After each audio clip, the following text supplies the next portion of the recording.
हर चुनाव अपने पीछे एक कहानी छोड़ जाता है। आज हम असम के अभयपुरी उत्तर विधानसभा क्षेत्र संख्या 34 की उसी कहानी की पड़ताल करेंगे। ये सिर्फ आंकड़ों का विश्लेषण नहीं है, बल्कि उस जमीन की धड़कन, वहां के लोगों की उम्मीदों और उनके सामने खड़ी चुनौतियों को समझने की एक कोशिश है। इस पड़ताल में हम 5 अहम पड़ावों से गुजरेंगे।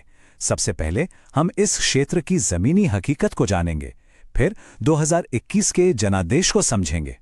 उसके बाद हम उस नतीजे के पीछे के कारणों की गहराई में उतरेंगे, 30 साल के राजनीतिक पैटर्न पर नजर डालेंगे और आखिर में शासन के लिए एक ठोस ब्लूप्रिंट की रूपरेखा देखेंगे। तो चलिए शुरू करते हैं इस क्षेत्र की पहचान से।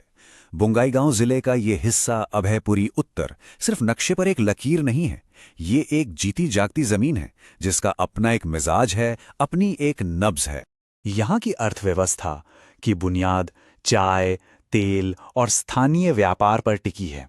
एक तरफ तो ये संसाधन विकास की बड़ी संभावनाएं दिखाते हैं, लेकिन दूसरी तरफ ग्रामीण गरीबी और नौजवानों में बेरोजगारी की एक गहरी चिंता भी है। यही वो विरोधाभास है जो यहाँ की सियासत को दिशा देता है। यहाँ का सामाजिक ताना बाना भी बेहद पेचीदा है। असमी और बंगाली संस्कृतियों का एक खूबसूरत मेल है, लेकिन इसी मेल के बीच नेशनल रजिस्टर ऑफ सिटीजन्स यानी एनआरसी को लेकर, अपनी पहचान और नागरिकता को लेकर एक अनिश्चितता का माहौल भी है। और इन सब के ऊपर है प्रकृति की चुनौती, बाघ नदी की बाढ़ जो हर साल तबाही लाती है, नदी का कटाव जो लोगों के घर और खेत छीन लेता है, और जब बाढ़ जाती है तो सूखे की मार। ये सिर्फ मौसम की खबरें नहीं हैं, ये लोगों की रोजमर्रा की जिंदगी है। एक सुरक्षित और गरिमापूर्ण जीवन का अधिकार हमारे संवैधानिक मूल्यों का आधार है, और ये चुनौतियां सीधे उसी पर असर डालती हैं। तो इन तमाम हालात के बीच 2021 में अभयपुरी उत्तर के लोगों ने क्या फैसला सुनाया? चलिए अब सीधे आंकड़ों पर चलते हैं और देखते हैं कि वोटिंग मशीन से क्या संदेश निकला। नतीजे बिल्कुल साफ हैं, इसमें किसी शक की कोई गुंजाइश नहीं। इंडियन नेशनल कांग्रेस को लगभग 59% वोट मिले, वहीं एनडीए की सहयोगी एजीपी को 38% पर ही रुकना पड़ा। बाकी सब मिलकर 4% तक भी नहीं पहुंच पाए।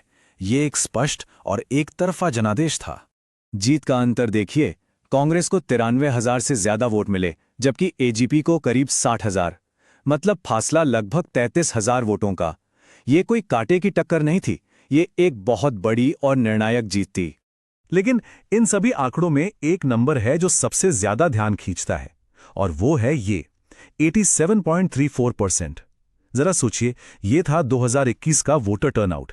जब इतने बड़े पैमाने पर लोग अपना वोट डालने के लिए निकलते हैं, तो ये बताता है कि वो अपने भविष्य को लेकर कितने सजग हैं और अपने नुमाइंदों से कितनी उम्मीदें रखते हैं। तो सवाल ये उठता है कि इस नतीजे के पीछे की असली वजह क्या थी? सिर्फ क्या हुआ ये जानना काफी नहीं है, हमें ये समझना होगा कि ऐसा क्यों हुआ। चलिए उन निर्णायक फैक्टर्स की चीरफाड़ करते हैं। इस चुनाव की सबसे बड़ी कहानी है वोट कंसोलिडेशन। इसका मतलब है जब एक बड़ा वोटर समूह जो पहले अलग अलग पार्टियों में बटा हुआ था, वो एक रणनीति के तहत एकजुट हो जाता है। वो अपना वोट उस एक उम्मीदवार को देता है जिसे वो अपने हितों के लिए सबसे मजबूत विकल्प मानता है। इसका सबसे बड़ा सबूत एआईयूडीएफ के वोट शेयर में गिरावट से मिलता है।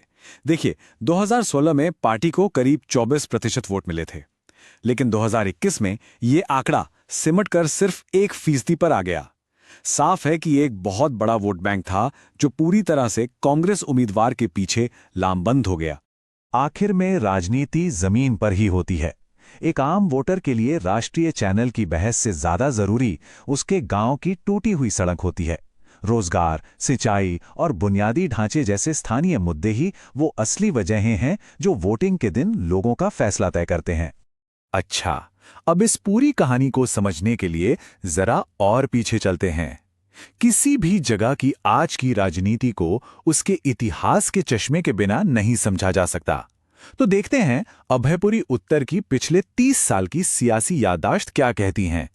1991 से अगर हम देखें तो ये सीट कभी किसी एक पार्टी का गढ़ नहीं रही। ये सत्ता कभी कांग्रेस के पास जाती है तो कभी एजीपी के गठबंधन के पास। ये एक ऐसा चुनावी मैदान है जहां हर जीत अस्थायी होती है और कोई भी पार्टी इसे अपनी जागीर नहीं समझ सकती। और इन 3 दशकों में एक चीज जो कभी नहीं बदली, वो है यहाँ के वोटरों का जज्बा। वोटर टर्नआउट हमेशा 83% से ज्यादा रहा है। ये एक ऐसे मतदाता की निशानी है जो राजनीतिक रूप से बहुत जागरूक है और जिसे हल्के में लेने की भूल कोई नहीं कर सकता।